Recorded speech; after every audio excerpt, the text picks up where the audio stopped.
کتاب النکاح کی یہ آخری حدیث ہے، اور ام المومنین سیدہ عائشہ سے مروی ہے۔ اپنا ہی واقعہ انہوں نے اس میں ذکر کیا ہے۔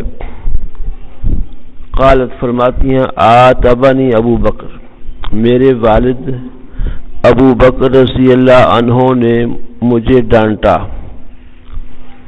عتاب ناراض ہوئے اور اپنا ہاتھ میرے پہلو میں اپنے ہاتھ سے مکہ مارا۔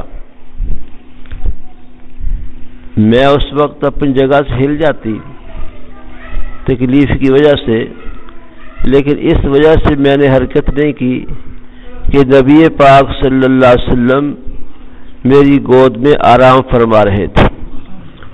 راسہ علی فخذی، حضور پاک صلی اللہ علیہ وسلم کا سر مبارک میری گود میں تھا۔ امام بخاری تو اتنا ثابت کرنا چاہتے ہیں کہ والد اپنی بیٹی سے سختی کر سکتا ہے، کسی چیز پر تنبیہ کر سکتا ہے، ڈانٹ ڈپٹ کر سکتا ہے، جیسے سیدنا ابو بکر رضی اللہ عنہ نے سیدہ عائشہ پر تھوڑی سی سختی کی ہے، ان کو ہلکا سا مارا جس سے ان کو تکلیف بھی ہوئی۔ امام بخاری اس کو ثابت کرنا چاہتے ہیں کہ والد اپنی بچی سے یہ معاملہ کر سکتا ہے۔ ترجمۃ الباب میں لفظ یہی بولا ہے وطان الرجل ابنتہ فی الخاصرہ، تو ترجمۃ الباب ہے اس کے اندر بھی اسی کو ذکر کیا ہے کہ والد اپنی بچی کو تنبیہ کر سکتا ہے۔ اس تنبیہ کا واقعہ آگے ذکر کر دیا، گویا کہ امام بخاری اپنے دعوے کی دلیل پیش کر رہے ہیں کہ سیدہ عائشہ خود نقل کرتی ہیں کہ میرے ابا جی نے مجھے مارا، اور مارا بھی شادی کے بعد، اور تھیں بھی وہ حضور پاک صلی اللہ علیہ وسلم کے حرم میں، ام المومنین ہے، بہت بڑا مقام ان کا، سیدہ عائشہ رضی اللہ عنہ کو بہت اونچا مقام۔ پوری دنیا میں کوئی انسان ایسا نہیں جس کے تقدس، طہارت، پاک دامنی، پاکیزگی کا اتنا ذکر قرآن میں ہو جتنا سیدہ عائشہ کے بارے میں ذکر۔ یہ بہت بڑی شرف کی بات ہے، بہت بڑی شرافت کی بات ہے۔ خود اپنی شرافت کو بیان کرتی ہیں کہ اللہ پاک نے مجھے شرف بخشا کہ حضور پاک صلی اللہ علیہ وسلم وفات سے پہلے میرا لعاب حضور کے لعاب سے ملا۔ سیدہ عائشہ کے بھائی گھر میں آئے تھے، حضور پاک صلی اللہ علیہ وسلم گھر میں، حضرت عائشہ کے گھر میں، ان کے ہاتھ میں تازہ مسواک تھی۔ حضور اس وقت تکلیف میں تھے، اسی تکلیف میں آپ کا وصال شریف ہوا، تو حضور پاک صلی اللہ علیہ وسلم نے عبد الرحمن کو دیکھنا شروع کیا۔ سیدہ عائشہ مزاج شناس تھی، عرض کیا یا رسول اللہ مسواک چاہیے؟ آپ نے سر ہلایا، تو سیدہ عائشہ نے اپنے بھائی سے مسواک لے کر چبا کر حضور پاک کو تیار کر کے دی۔ فرمایا حضور کی وفات سے پہلے مجھے شرف حاصل ہوا، اور یہ شرف بھی حاصل ہوا حضور میری باری کے دن فوت ہوئے اور میری گود میں فوت ہوئے، اور حضور ہمیشہ کے لیے میرے حجرہ میں آرام فرما ہوئے۔ سید عائشہ کا حجرہ، اس میں آپ علیہ الصلوۃ والسلام کو دفن کیا گیا۔ یہ سیدہ عائشہ کی بہت بڑی شرافت ہے۔ سب سے بہترین، افضل ترین، مقدس ترین دنیا میں خاتون کون ہے؟ کچھ لوگ کہتے ہیں سیدہ فاطمہ ہے رضی اللہ تعالیٰ عنہ، کچھ لوگ خیال ہے سیدہ عائشہ ہے رضی اللہ عنہ، کچھ لوگ خیال ہے سیدہ خدیجہ رضی اللہ عنہ جو سب سے بڑی ام المومنین ہے، اور اپنے اپنے ان کے دلائل ہیں۔ لیکن حضرت شاہ عبدالحق محدث دہلوی اور علماء کی ایک جماعت یہ کہتی ہے یہ تینوں خواتین ہی سب سے افضل ہیں۔ بعض وجوہ سے سیدہ فاطمہ سب سے افضل ہے، بعض وجوہ سے سیدہ عائشہ سب سے افضل ہیں، اور بعض اعتبارات سے سیدہ خدیجہ رضی اللہ عنہا سب سے افضل ہے۔ سیدہ خدیجہ کو شرف حاصل ہے کہ حضور کی سب سے پہلی بیوی اور یہ شرف حاصل ہے کہ حضور کی تنگی کے زمانے میں حضور کو مالی امداد دینا اور آپ صلی اللہ علیہ وسلم کو بظاہر اسباب غنی کرنا سیدہ خدیجہ نے کیا، اور حضور کو جب بڑی تکلیفیں پہنچائی گئی، اذیت دی گئی،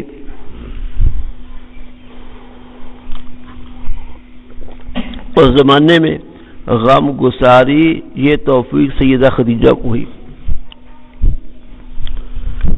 اور یہ شرف ان کو عظیم حاصل ہے کہ پوری کائنات میں سب سے پہلے نبی پاک صلی اللہ علیہ وسلم کی بعثت کے بعد ایمان ان کو نصیب ہوا، کیونکہ سب سے پہلے نبوت کا ذکر کہ غار حرا میرے ساتھ یہ قصہ پیش آیا، یوں ہوا آپ نے سیدہ خدیجہ سے کیا، انہوں نے حضور کو تسلی دی۔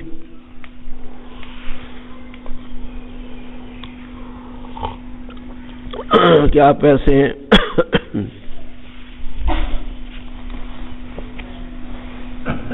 آپ کی صفات کو کمالات کو بیان کر کے تسلی دی کہ اللہ آپ کو ضائع نہیں کریں گے، اور ورقہ بن نوفل کے پاس لے کے گئی اور انہوں نے تصدیق کی کہ آپ کو اللہ نے اپنا نبی بنایا ہے، یہ وہی جبریل ہے جو موسیٰ علیہ السلام پہ اترا تھا، جو غار حرا میں آپ کو ملا ہے۔ تو سب سے پہلے ایمان کی دولت اللہ نے اس امت کو سیدہ خدیجہ رضی اللہ عنہا کو عطا فرمائی۔ یہ شرف بھی ان کا بہت بڑا شرف ہے، کوئی یہاں تک نہیں پہنچ سکتا۔ اور ایک اور بڑا شرف یہ ہے کہ حضور علیہ الصلوۃ والسلام کی دنیا میں جتنی اولاد ہے ساری سیدہ خدیجہ سے، سادات کے خاندان جو ہیں وہ سیدہ خدیجہ ہی کی اولاد، باقی ازواج مطہرات میں سے آپ صلی اللہ علیہ وسلم کی ذریہ نسل نہیں، سارے سید جتنے ہیں وہ سیدہ خدیجہ، گویا کہ حضور کی تمام اولاد کی بڑی امی جان سیدہ خدیجہ ہے، یہ شرف بھی ان کو حاصل ہے۔ اس لیے ان اعتبارات سے سیدہ خدیجہ کے شرف تک کوئی نہیں پہنچ سکتا، اور سیدہ فاطمہ کو بھی بات شرف ایسے حاصل ہیں کہ کوئی وہاں تک نہیں پہنچ سکتا۔ حضور اقدس صلی اللہ علیہ وسلم کی سب سے لاڈلی بیٹی سیدہ فاطمہ ہے۔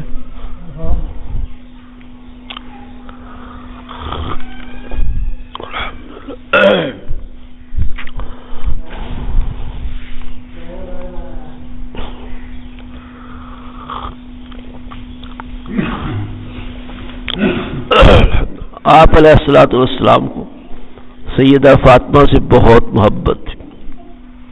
آپ بعض اوقات سیدہ فاطمہ کے آنے پر حضور کھڑے ہو جاتے، فاطمہ کا ہاتھ پکڑتے، ہاتھوں کو بوسہ دیتے، پاس بٹھاتے، بہت شفقت فرماتے تھے، اور اس کی وجہ بیٹی سے محبت بھی ہوا کرتی ہے، لیکن ساری بیٹیوں میں سب سے زیادہ محبت ان سے، ایک تو یہ کہ یہ سب سے چھوٹی ہیں، چھوٹے بچے سے زیادہ پیار ہوتا ہے، اور اس کے علاوہ سیدہ فاطمہ کو اللہ پاک نے علمی، عملی، تقوی، تقدس اور ذوق عبادت، حیا، یہ جو اوصاف تھے بڑے وافر مقدار میں نصیب فرمائے۔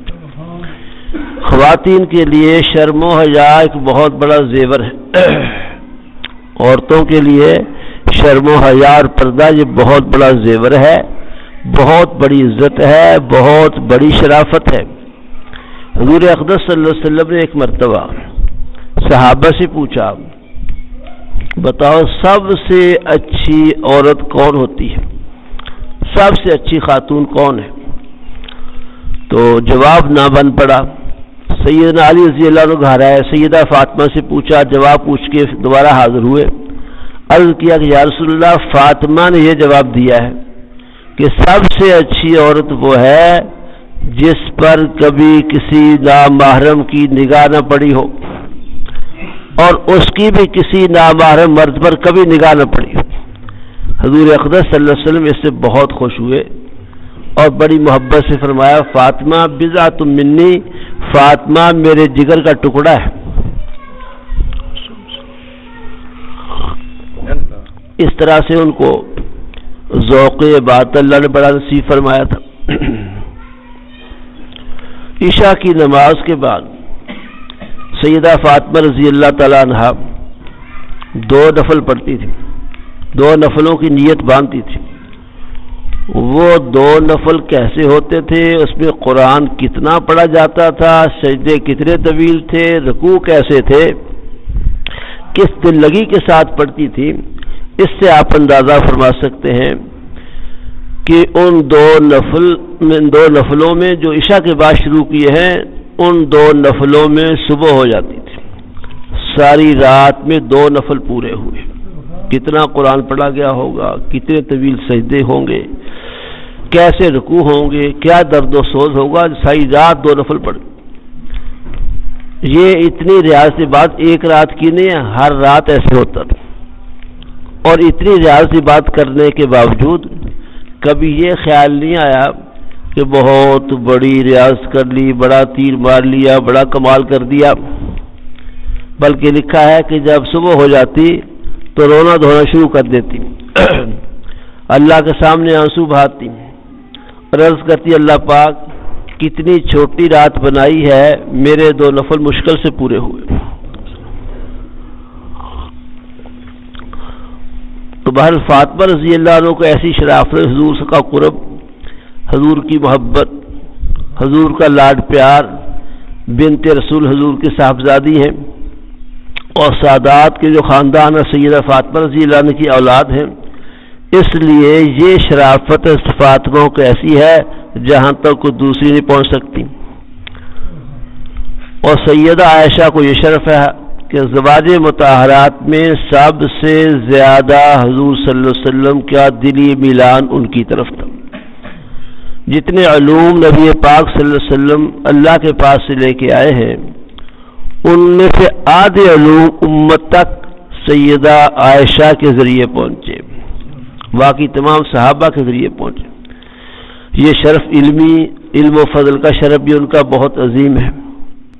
اور پہلے میں عرض کر چکا ہوں کہ حضور پاک صلی اللہ علیہ وسلم کے ساتھ یہ تعلق جو آخر زندگی میں ہوا، یہ بھی ان کا معاملہ ہے، کسی اور کا اس میں شرف تک کوئی پہنچنا نہیں ہے۔ اور ان کا تقدس ہر پاک دامنی جو قرآن نے بیان کیا، یہ بھی ان کی تمام دنیا کی خاتون سے ان کو افضل قرار دیتی ہے۔ ان وجوہ سے سیدہ عائشہ سب سے بہتر لگتی ہیں۔ ایک دفعہ سیدہ عائشہ سیدہ فاطمہ میں گفتگو ہوئی، مکالمہ ہوا، اپنی اپنی شرافت بیان کی۔ اللہ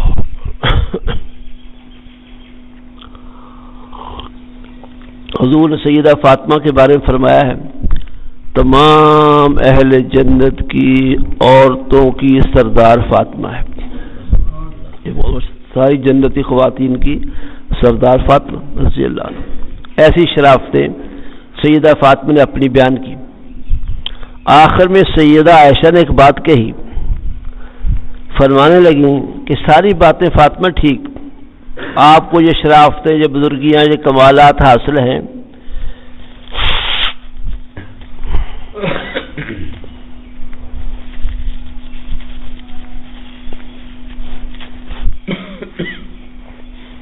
لیکن مجھے ایک شرافت ایسی حاصل ہے کہ کوئی وہاں تک نہیں آپ وہاں تک نہیں پہنچ سکتی۔ وہ یہ ہے کہ شریعت کے مطابق قیامت کے روز ہر شخص، ہر عورت اپنے خاوند کے ساتھ ہوگی۔ اس اعتبار سے قیامت کے روز تیرا ہاتھ تو علی کے ہاتھ میں ہوگا، میرا ہاتھ حضور کے ہاتھ میں ہوگا صلی اللہ علیہ وسلم۔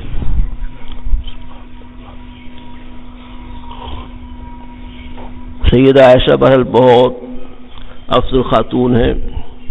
تینوں خواتین اپنے اپنے اعتبار سے بڑی مقدس ترین خواتین ہیں۔ یہ حدیث ہے عائشہ سے مروی جس میں انہوں نے واقعہ نقل کیا کہ میری پسلی کے پاس سیدنا ابو بکر رضی اللہ میرے والد نے مکہ مارا، میں ترجمہ کر رہا ہوں، کوئی بے ادبی نہ ہو، بہرحال تکلیف پہنچی، ایسے کیا اللہ، تو میرے حرکت نہیں کی، اپنی جگہ سے تکلیف کے باوجود، اس لیے کہ حضور اقدس صلی اللہ علیہ وسلم میری گود میں آرام فرما رہے تھے۔ حضور سے محبت، حضور کی عظمت بھی ظاہر ہوتی ہے۔ اور یہ بھی ثابت ہو گیا جو امام بخاری ثابت کرنا چاہتے ہیں کہ والدہ اپنی بیٹی کو تنبیہ کر سکتا ہے، بچی کو غلطی پر تنبیہ کر سکتا ہے۔ باقی یہ واقعہ کب پیش آیا، سختی کرنے کا واقعہ کب پیش آیا، کیسے ہوا، اس کا قصہ دیگر احادیث میں موجود ہے کہ حضور اقدس صلی اللہ علیہ وسلم ایک جنگ سے واپس آ رہے تھے، رستے میں پڑاؤ ڈالا، صحابہ کا لشکر بھی، حضور بھی رات کو آرام کرنے کی لیٹے۔ صبح کو پانی نہیں مل رہا تھا، پانی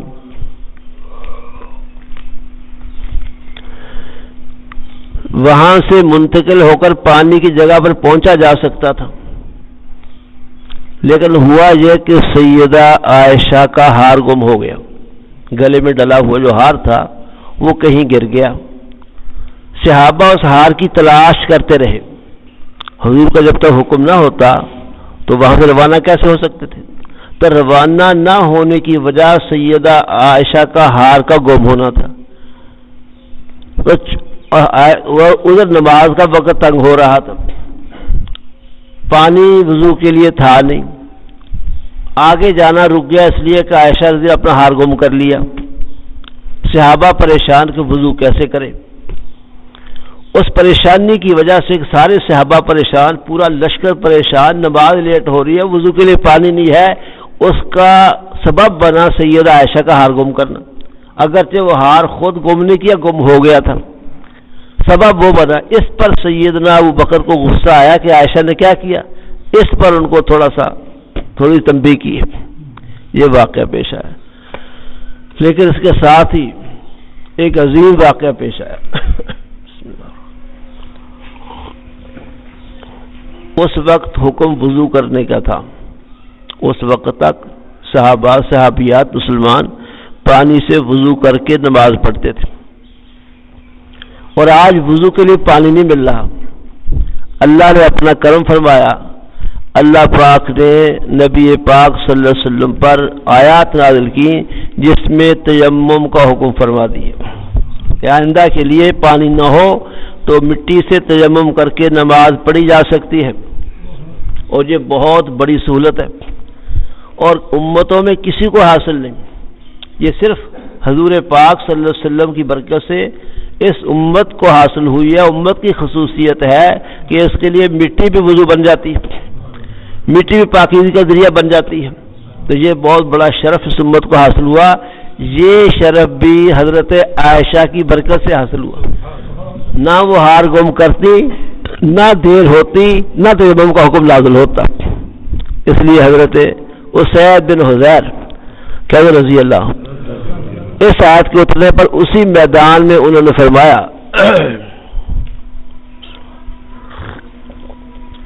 کہ یہ ابو بکر کی اولاد کی پہلی برکت نہیں، پہلے بہت سے برکتیں ہو چکی، اس لیے سیدہ عائشہ کو اس واقعے میں یہ شرف حاصل ہوا کہ ان کی برکت سے تیمم کا حکم ملا، اور امت کے لیے مٹی کو بھی پاکیزگی کا ذریعہ بنا دیا گیا۔ جیسے پانی سے پاکیزگی حاصل ہوتی ہے، تیمم سے بھی مکمل پاکیزگی حاصل ہوتی ہے۔